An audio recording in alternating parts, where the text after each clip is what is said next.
magpalawan at gusto mong mag-Honda Bay Tour, kung gusto nyo malaman kung magkano yung ginastos namin at kung saan-saan kami pumunta, panoorin nyo tong video na. Hello mga kaola, this is Rixie and usually talk about personal finance, but for today's video, share ko na sa inyo tong vlog namin, pumunta kami sa Palawan. At ang first day nga namin ay dito sa Puerto Princesa at may mga choices ka kung ano ang mga gagawin mo dito sa Puerto. Meron tayong city tour, Honda Bay Tour at yung sikat na Underground River Tour. Dahil nga isang araw lang kami, pinili namin yung Honda Bay kasi mas sulit yun dahil 3 island na ang pwede nyong puntahan. Kasama na rin dito ang round trip namin na van at syempre ang aming lunch. Pero bago kami mag-island hopping, suggest na mag-rent kami ng mask at water shoes dahil medyo matalim daw ang mga corals dito sa Puerto Princesa at syempre para may makita din kaming mga fish. Bali yung rent namin sa mask ay 250 at yung water shoes ay 150.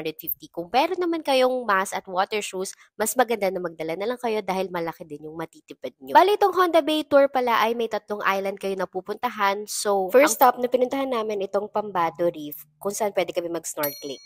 Kayo mag-snorkeling, magpakain ng mga isda at makikita nyo yung mga coral reefs dito sa may ilalim. Nakakatuwa at nakaka-enjoy lalo na kung mahilig kayo sa mga fish, ganyan. Wala na pala kayong babayaran dito kasama na yun sa tour.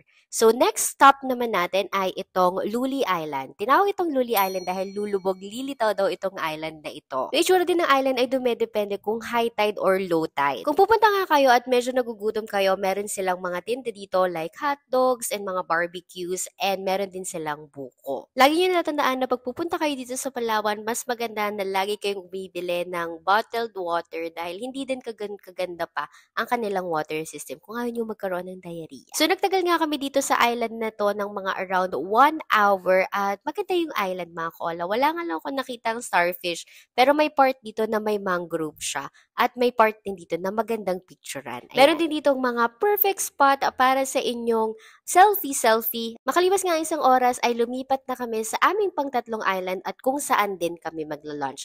Ito ang Cowrie Island. Sa lahat ng island sa Honda Bay, ito yung pinakagusto ko, ito yung pinakamalaki, ito yung basta maganda siya mga kaola. Kasama nga sa tour package na kinuha namin ay may lunch na at sobrang hindi kami nagsisi dahil ang sarap ng mga pagkain nila.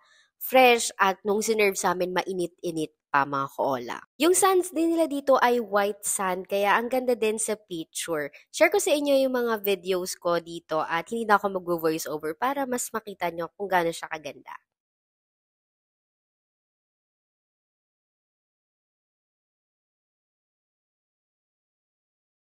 Kung pagod na rin yung katawan, meron din sila ditong massage at kung gusto mo magpahena, meron din sila dito. Nagstay kami dito for around 2 hours at maganda yung view. Ayan, mga 2:30 pauwi na kami at pabalik na kami sa Puerto Princesa Port.